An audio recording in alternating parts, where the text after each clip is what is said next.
زه حبیب پانیزی ستاسې په درانه خدمت کې حاضر یم او سم د لاسه یوه ښه ورېښمینه سندره غواړم چې تر تاسو جار کړم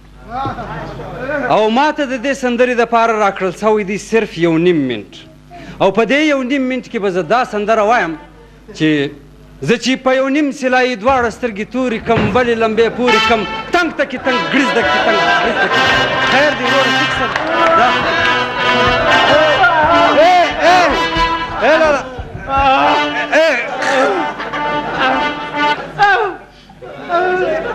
کی گل ہے بادشاہ خیر ہے الله وش وروره خیر د څه دی بس باندې پخلاو دی پخلاو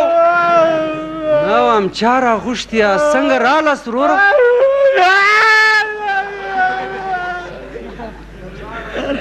یې چپ څه ته وایم چاړه در باندې تېروم چپ همدلته چا راغوښتیا وروره یې چا نه یې راغوښتې ده ته تېرېدلو خو تا لکه ټرافیک والا لاس راته دی که موږ رالو دا سړک دی چې د چوک پر مابین ولاړ یاست او جګړې سره کوو یاره سړک خو نه دی پروګرام مو را خراب کړي دی ښه ښایسته ورېښمینه سندره مې وویله راغلست هغه سندره مې پر ازار کړه تلو یاره خو ده راوګرځولو یاره مابین ولاړ یاست او جګړې سره کوو یاره سړک خو نه دی پروګرام مو را خراب کړي دی ښه ښایسته ورېښمینه سندره مې وویله راغلست هغه سندره مې پر ازار کړه تلو یاره خو ده راوګرځولو یاره ما نه یاست راګرځولي یاره تاسې رالاست پروګرام مو را خراب کړي یوه نیکي را سره کوې وروره بلې هو 10 نیکیان در سره کوم خو دا راسه لرې کړه د یو ښه ډاکټر پته خو راکړه زما ورور سترګې خو یې نه دي خراب سترګې سمه ده یاره سترګې نه ده خرابه بیا به نو دماغي توازن خراب سم وده چې دماغ یې وای نو به دماغ خراب وای ته خو هم اوه بخښنه غواړم دا غرغړې ولې وي یاره څه خو پسې وي الا څوک وای پیری دی څوک وای کوډي دی څوک وای تاویزان دی یار څه په وکړه وای نو خو بیا به وزه کوټګر له یاره خو بو مې تله یاره کوټګر ته هغه ویل صدري په جیب کې پیرانان دي صدري یې ځینې وکشه ښه یې وڅنډله ته ښه صدري یې په لاس ورکړه هغه هلې پر ودرو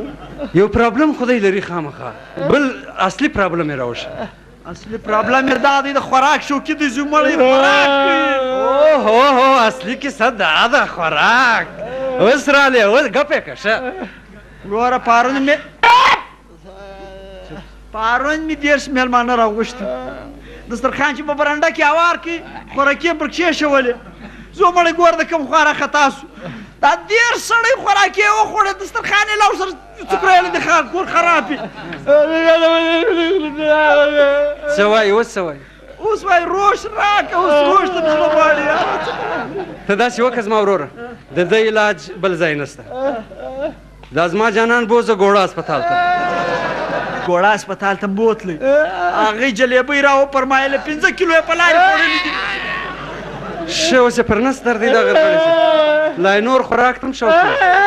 په دې ولا سړی انعام ګټل کېږي هغه څنګه وایم چې شکر ورو لګوي او د سیوي په میله کې د غویانو سره تېر کړي بس نو بیا ول انعام ستا دی باچا د سیوی میله کله ده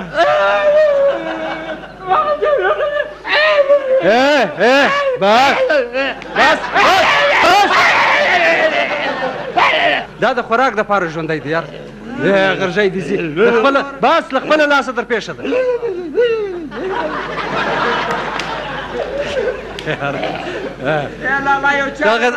ګوره بویزه ځه